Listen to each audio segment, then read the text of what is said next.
Thank you guys for stopping to talk to me. Chike, congratulations on all of your success. Like, you taking off like a rocket right now. And I pitched it to my editor. I'm like, we gotta have him right now. So congratulations on everything. Most definitely. Thank you. Thank you. You are so welcome. I wrote about you having your best dress moment at Rolling Loud, and you performed Peekaboo for the first time at Rolling Loud. I know a lot of people have been asking you about Kendrick, but I really want the fans to get into you. You know what I mean? So, what was that experience performing that at Rolling Loud, seeing the reception of your fans, and like snagging best dress for the event? It's always good, man. I feel like it get better every year I go to Rolling Loud. Well, now for sure.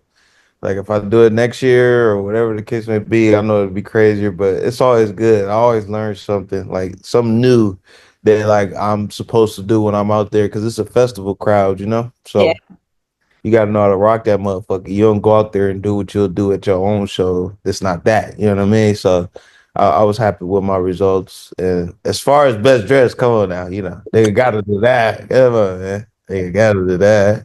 Love it. So a lot of people might be new fans or feel like you kind of like popped up overnight, due to like GNX and Kendrick, and then you was on Blue Lips too. That was a really big moment. But you really been putting in work for like 10 years. I've been living in LA for like 5 years, and I got put on maybe 3 years ago to your music. So Um, during those moments, like when people wasn't seeing you, what motivated you to keep going and keep pushing despite like having that validation or like that worldwide audience? Because I know you were already big in LA.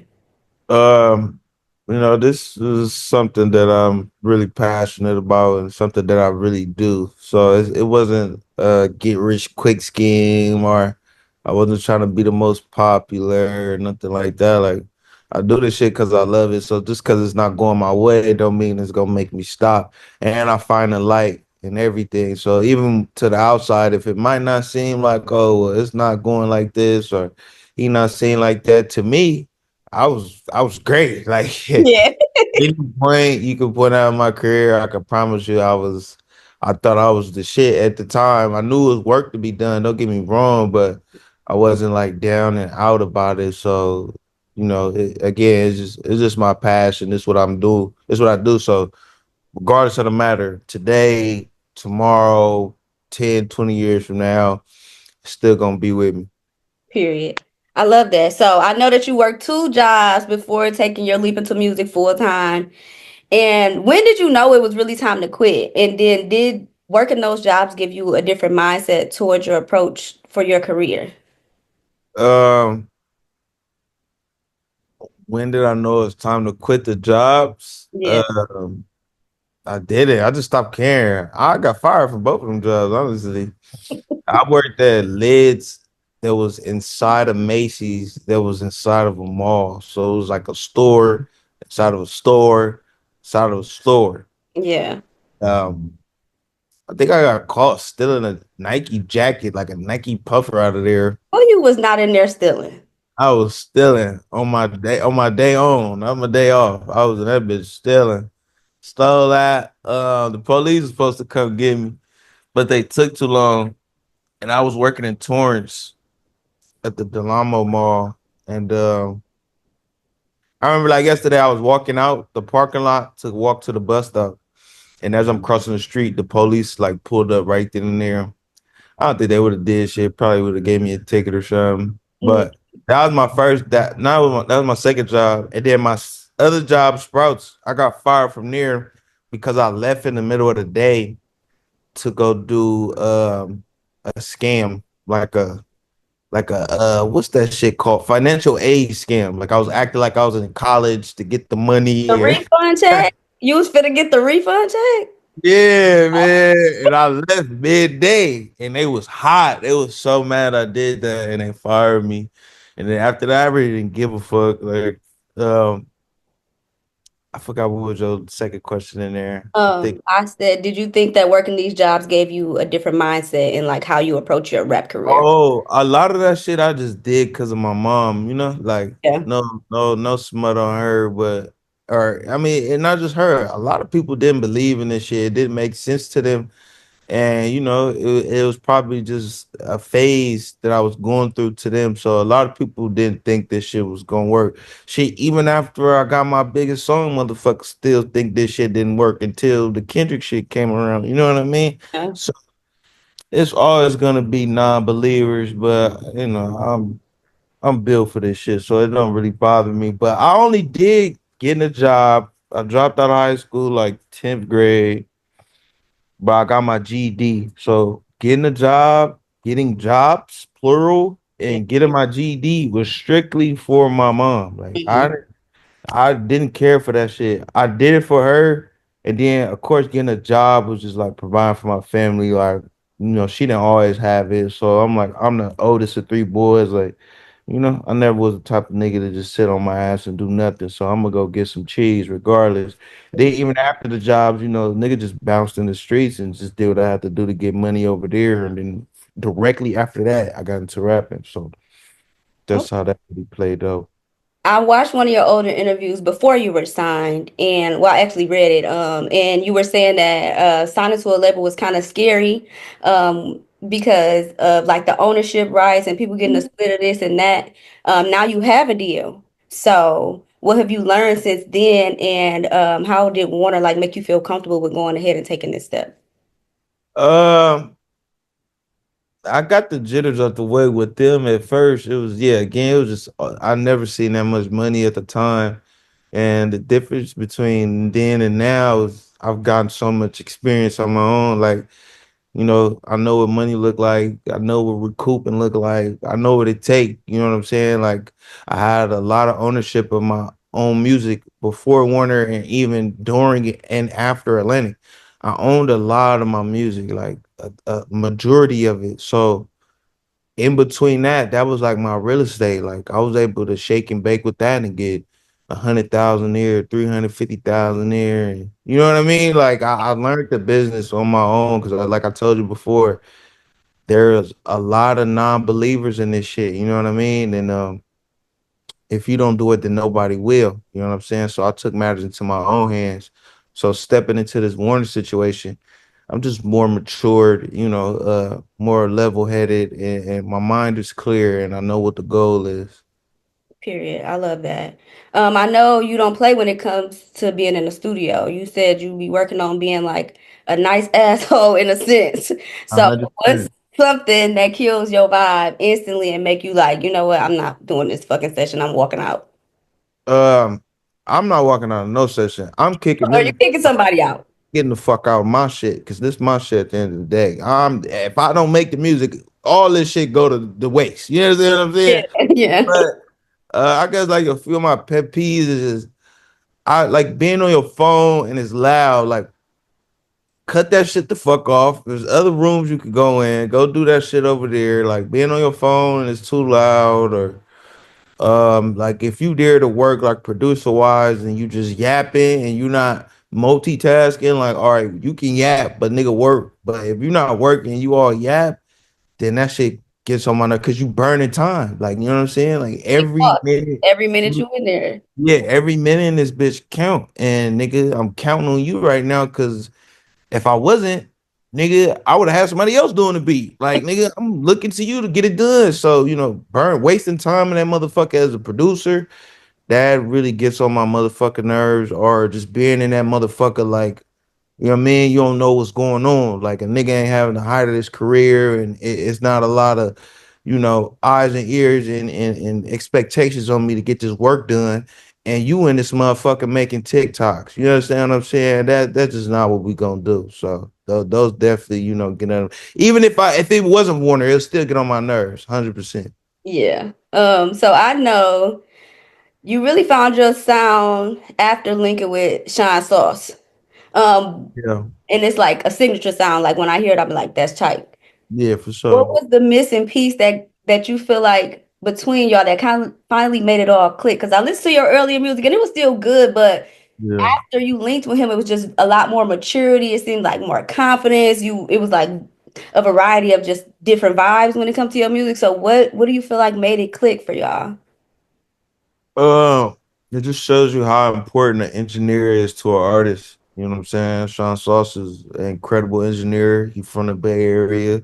He grew up on a lot of the early Bay Area music, so he's very cultured. He knows what a slap sounds like. You understand me? So it was two worlds colliding. Southern and Northern California coming together and just making magic. You know what I'm saying? He knew what to do with my type of voice and my type of beats, and I don't think he worked with no LA rapper before me, to be honest. So, you know what I'm saying? Like, it was the perfect mash, like, you know what I'm saying? The perfect just coming together, the cuts, the drops, and just everything, man. He know what he doing at all times. I think it was our chemistry too, though. You know what I'm saying? I don't talk much, he don't talk much. We get straight to work. Like, you know what I'm saying? We'll chit chat sometimes in between songs, but like nothing crazy. Like it's very minimum. You get straight to work, and it's not like no weird shit. Like, oh, he's being weird today. He's standoffish. Like, Yeah. no, we just you we get You said straight it in to your work. song. I don't like to talk, cut back on the chit chat. Yeah, I really don't talk much, bro. And sometimes it come out wrong, but he's like a white version of me almost. Period. I love that. Y'all definitely make magic together. I think that it's a great, like, that's your lane. Like, you have a signature sound, so that's like lit that you were able to find somebody to help bring that to life. Two Uh, of my favorite songs, two different vibes. So, my first favorite song is Intro, Put Yourself in My Place. I don't know what the hell you was thinking about, uh-huh. but you was on fire. Like, I just need to know who pissed you off, because nigga, shut your lips. Oh me, oh Don't me. let it, can't let a nigga hold shit you is not. But I was just like, Uh, woo, like damn, he is rapping on me. And then the other one is looking like, so it's just like two different mediums. You know what I mean? I just want to know, like, when you hit the booth, you already know like what type of energy you going for. Or you just kind of go based on like the production. Um, Usually I know what I want to do before the production, and that kind of helps because now I know what type of beat I need to find. Whether if I'm like, if I'm mad, I'm angry, I know what I need to look for, or if I'm just like in my player mood, then I know I need to find something player. You know what I mean? So it's really how I feel going in there that day. But I guess to answer your question, like that intro song. I was kind of like on a rampage for like some months though. Like I and I kind of still feel that going into this new project uh with Warner and what we doing. Like I kind of still feel that. Like, it's still I'd be lying to you if I said when still some hate in my heart. Like I'm a little upset and that's okay because I know how to channel the energy, you know what I mean? So Matters, that's exactly. that's that's how I really go about making those type of songs. It already be how I feel. Like I be like, I need to go to the studio now, like and get it out. You know what I'm saying? So yeah, that's how those come about.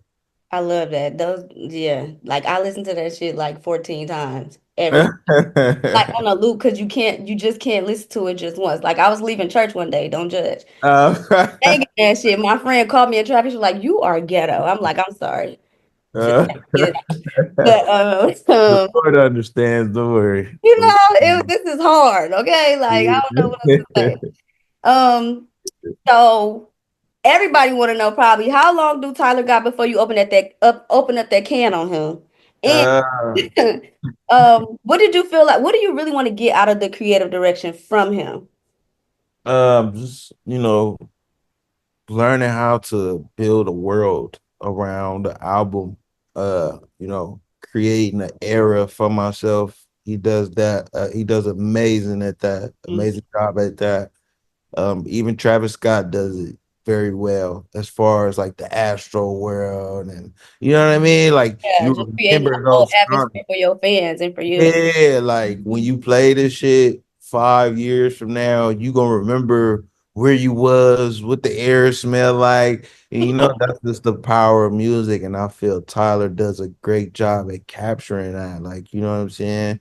No disrespect to him, he's not like he don't have like the hits you'll see like the weekend with. He not like or like he's not Commercial style. chasing billboard numbers or none of that. You know what I'm saying? Like he's all art. And when I tell you that shit is working tremendously for him, Yeah. like who better to ask that type of shit from than him? You know what I mean? So that's definitely what I was looking for. I am looking for him, man. You know, the time is ticking. That can of whoop ass will be open anytime soon. You hear me? Don't worry about nothing. I've been seeing him have fun on tour, so I ain't gonna sweat him yet. I'm gonna let Okay, him have okay. his little fun. But Yeah. before he go overseas, he better see me, or I'll be in the motherfucking water. You know what I mean? So Okay, Tyler, you heard it here first. You got don't worry. not that long. Ain't got that long. I'm gonna check that tour list when he go overseas. Cause nigga, I got my passport too, nigga. Don't worry about Okay. that. Don't worry about nothing. So you're LA to the core. But I did peep because I am from Michigan that you do love the Detroit sound. Like you got songs with Sada Baby, you fuck with Dexter Sama. So is there any other Detroit artists that might have inspired you or that you want to work with? Uh, yeah. I mean, I got forever love for Sada Baby. I got a song with V's. Um, yeah, I think Detroit is like West Coast cousins. Like, yeah, y'all literally the Midwest. Like, you know what I'm saying? So I feel like y'all West Coast cousins. Even like the early days, like 2015. Bang Gang they was fucking with LA too, but they Yeah, was the boys fucking with the cashed out. Bay. I gave that vibe too. Yeah, they was fucking with the Bay Area tough though. I feel like Bay Area got some essence and like I feel like we rub off on each other a lot. And being a player and keeping shit smooth is big in both our cultures. But as far as like inspiration from Detroit, I get a lot of inspiration from Payroll Giovanni. Like he keep a nigga on his P's and Q's on your grown man. Like he make it cool to be responsible. Yes. It I love cool payroll. to have like go home to your girl and your kids and still be fresh and fly and can't be fucked with. Like, you know what I'm saying? Like he make that shit cool, bro. Like, you know what I'm saying? It's not for everybody, but it's definitely for me. Like that's my shit. I love payroll 100%. Like Yeah. 100%. I feel that in your music for sure. You know, I right, was at man. the Up Next one for that Power 106 had it in the interview. You're talking about how you've been fasting, how you vegan, and you just really tapped in on self-discipline in a different way. How has Yeah. it changed your creativity and how you handle business? Um, it helped a lot because again, I'm a lot more clear minded when I do that. I'm not perfect. I still do my little bullshit on the side, but I just make sure I take my time out to have those just like overly healthy moments, just because you could get caught up in all the glitz and the glamour and just trying to keep up with everybody else. But it just gives me a clear mind, bro. And it evens things out for me. Like I don't feel like I ever go overboard with things because I'm in such of a like health is wealth routine. You know what I'm saying? So even when I think I'm slipping up, I'm not because I'm in this just, health is wealth routine, man. And that shit definitely helps just on the business side. It's just it make you lock in more. You know what I'm saying? As if you was just, you know, eating bullshit, high all the time and shit like that, you probably wouldn't even give a fuck to look at no contract or a motherfucker playing with your money. You wouldn't even care. You like, oh well, all right. Well, you feel me? Like, Yeah, you just like fuck it. yeah, you don't have that raw emotion. Like, you know what I'm saying? Like, I don't know if you notice when people sober, they're a lot more angrier. Like, you know what I'm saying? Yeah, Sometimes you need that. Like, sometimes you let niggas slide too much because you high and drunk all the time. You don't give a fuck. Like, yeah, I want them sensors flared. I want to get on a nigga ass. Oh, what you did? Oh, what? Oh, yeah. All right. And for that to be, sometimes you gotta be sober. Sometimes you gotta be detoxed. You know what I mean? So yeah. it work wonders, bro. Like all the time. That's word to me. I gotta stop smoking. It's ridiculous. You just gotta have your breaks. Like again, we human and definitely in this fucking industry. Like everybody need a little something to take the edge off. Don't get it fucked up. Yeah, But you definitely gotta have your moments. Like if you know you about to go on a crazy press run, or all right, you got Coachella coming up, you got Rolling Loud, the summer. All right, 2 weeks before that shit kick off, 3 weeks before that, take a week to yourself, just to you feel me, collect, calm down, clean mentally, spiritually. You know what I mean? Don't do nothing. Lock in, and then that way when it come, you can just be burnt out as you want to. You know what I mean? Yeah, you reserve your energy for the right moment, for the right Yeah, yeah, I shit. promise you, it's gonna hit so much harder and cleaner and better when you do go get faded and you are out there at these events because you took that time to yourself. You know what I'm saying? Well, I gotta stop today. I got Dreamville this weekend. Let me Look, I'm telling let me you, give this it a is couple hard. days. Try it, try it. I promise you. I promise you, it won't fail. I promise. I'll let you know. I'll let you know how it go. Um, I from my research, I noticed that you are a sucker for good friendships and relationships. And 100%. in an industry full of just like fake everything, everything's an Right, illusion. Sometimes the women they don't want you, they want what you got. Even right. friends and people that try to connect themselves to you. Like, how do you stay authentic and loving, and you know what I'm saying, in your true self without closing off the idea of having relationships? You know what I'm saying, or letting people get close to you. Um, that shit is not hard, bro. Like, it can, all that shit can taint your soul and your, true intentions. A lot of the times, it really can. But I don't know. I was kind of raised that way. And even when I am trying to be my meanest, like, I know deep down in my heart, like, all right, ease up on this nigga. Unless it's just really on that type of time. Yeah. Then, but man, I don't know. I guess it'll just be, the very few, the handful of people that have stuck by my side. They kind of like keep me grounded and remind me that, it's okay to move with your heart first. You know what I mean? Like it's all right. Like, you know what I mean? Cause you got these people right here. Don't go all the way sour because then you're gonna ruin what's actually been working for you. You know what I'm Yeah, or saying? stop burning your next bridge or blessing because you Yeah, want. and then it's a good balance to have. You don't want to always just be a hard ass. Like it's a good balance to have. Like you can really kill a motherfucker with kindness. You know what I'm saying? And they've never experienced that because in today's day, you know what I mean, revenge and get back is so glorified Mm, that they don't know how to get back at a motherfucker without being violent or disrespectful. Like, you know what I mean?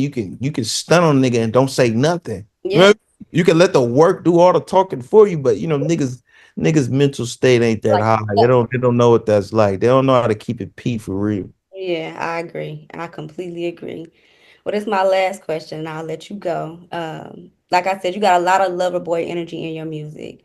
You make tracks Yeah. for us too, but you make tracks that'll be like, please don't fuck with me type shit. Which side of you is more dominant? Is it like turned up Chike or lover boy Chike? Um, that's a good question. I think as of right now, it'd probably be Loverboy Chai. Uh, I was just telling myself this the other day. I went to the gym and I was playing all this unreleased music by me, and I was gonna tweet like it's good to be versatile. Like it's a great thing. I want to tell all the up and coming artists, don't shy away from that shit. Cause it's so fun. You never know what you gonna get. You know what I mean? Like, Yeah, yeah. and I do feel like I'm in my like lover boy stage when I was playing the shit. I like that. I like that. I want to crash out a little bit. Like, you know what I mean? Like, I was ready to trip. I'm in the trip getting swole. I'm pumped up. I'm ready to crack up something. You know what I mean? Don't do. No, I would definitely say I'm more on my lover boy stage because I've never been in this stage before, honestly. So it's kind of new to me. So I definitely think I'm in that stage, which is great because it's getting me more in tune with my feelings. You know what I'm saying? Go get your bitch ass on. It's getting me more in tune with my feelings. So it's teaching me a lot more. You know what I mean? And you can't do that without you know, just accepting shit for what it is. As being a lover boy, like niggas think it's soft or you know what I mean? Because I used to think that too. Like hell no, nigga, what you want? But it's a beautiful thing for sure. I agree. Well, thank you for sitting down and chopping it up with Revolt. I appreciate your time. I made Or a birthday wish. You talk to me. reposted it. I posted it. You reposted it. I want my birthday wish. I gotta go double check. Where I reposted it on? On TikTok. Okay, I'm gonna check TikTok right now. Okay. I want my birthday wish, Chike. Thank you so much. Of course, this is great. Thank you. Deontay, I got you on everything. Soon as it go live, I got you on the link. If y'all ever need me for anything, y'all got me. Oh, I appreciate you. No problem, Thank you so baby. much, Chike, and thank you. First, I'm